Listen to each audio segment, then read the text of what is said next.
So businesses obviously are increasingly focused on employee experience. And why? Well, it makes good business sense, but people are the business. There's a scarcity of people. They're harder to find. The cost of employees, it's going up, and turnover is absolutely crushing to the bottom line, as well as just, being disruptive, period. As we talked about this paradigm shift coming from the pandemic, we emerged with different lifestyles that people have adopted. One of the reasons why they don't want to come back into the office, they're more mobile, even nomadic in some ways. So how is Poly responding to this shift in the industry, and what innovative design approaches do you employ in particular to create products that seamlessly blend into these user lifestyles while ensuring optimal performance and maybe business sustainability?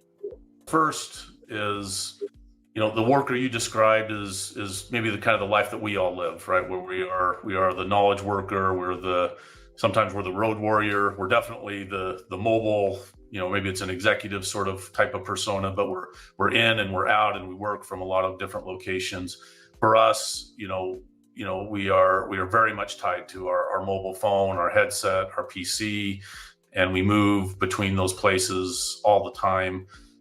For us, having the lifestyle would be, you need the right headset is really kind of what it comes down to, right? And the ability to portably move between those environments. When I do find myself at a fixed location, I do want to, that headset to easily move from my phone to my laptop, maybe even into my office phone that's there. And so, one of the things that we would try to do, from our design perspective is, for example, on our latest phones, we have Bluetooth on all the models, so that the Bluetooth headset can easily move from being on your mobile phone to then connect to your desk phone, or also to your PC when you have that open.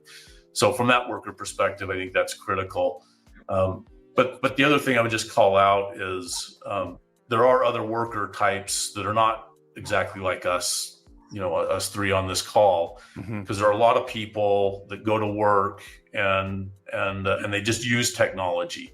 I'm an hourly worker. I'm a retail worker. I'm not issued a mobile phone. I'm not issued a PC. When I punch out at the end of the day, I am done. and there's a large percentage of the world's workforce, fits that profile, right? Where we're not the knowledge worker. We're not, again, issued cell phones and PCs that we carry with us. And those workers have a little bit different needs. They want to come in, and maybe that headset that they put on, maybe it is tethered to a PC, but they want it to be comfortable. They want it to, because they got to wear it all day or for some period of time.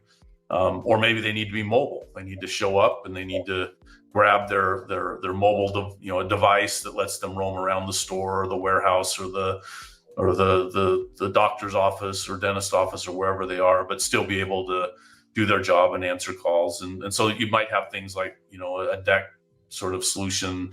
We have something called Rove that we do that with.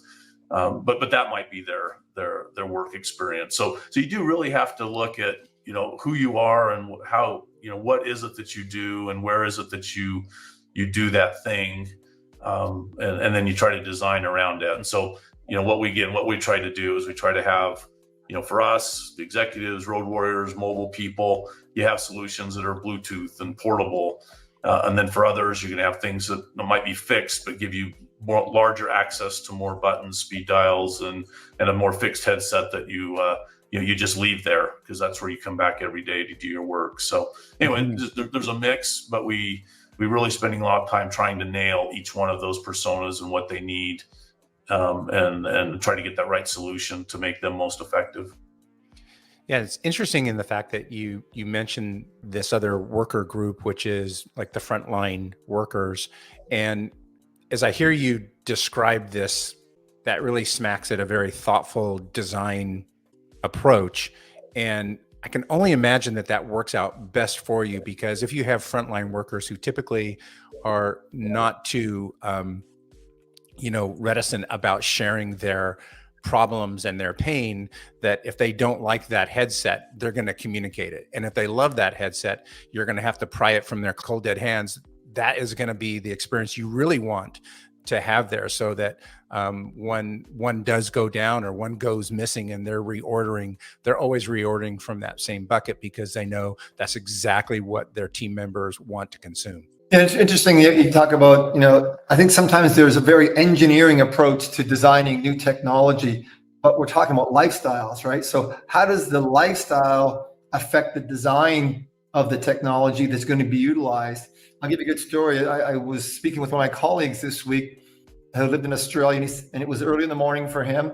He said, look, I got to take my dog for a walk. Do you mind if we have this discussion while I walk my dog? I'm like, sure, if it works, let's go ahead and do it. And he had one of our pods that we designed to work. And during the conversation, I heard nothing on that walk other than this gentleman talking to me. And he said to me during the walk, I really got to apologize. Sorry, I'm just walking by a wood chipper right now, which is about as noisy of a device as you could make. And I didn't hear it. So he was able to do something. It was like a lifestyle. I'm going to go walk my dog. He and I had a very, descriptive business discussion, and it wasn't affected by his environment. He was able to continue to communicate. I wasn't bothered by where he was and what he was doing. And it was able to allow us to communicate so perfectly. And it was in the worst environment. He was walking by a wood chipper, and it didn't make a difference to him. So the question is, are handsets going away? I talked about that at the beginning. Clint just talked about, the frontline workers. I don't think so. I think that there's so many requirements at certain kind of structures of work environments that it's never going to go away. Are there times like for us, like we're all today, none of us are talking on a phone today, right? And we're having a conversation, but a lot of times we're not the target market for a handset. So the handsets are very specific to where they fit, but where they fit perfectly. That's a great story that you tell about your friend, because to be perfectly honest, like any particular customer in that working experience, if that would have failed or they would have had disruption in that conversation, because it was obviously an experience that they needed to do. They warned you about it, that they had this commitment, and out they went. If it had not worked, they would have dropped your product in a hot second. For sure. Yeah.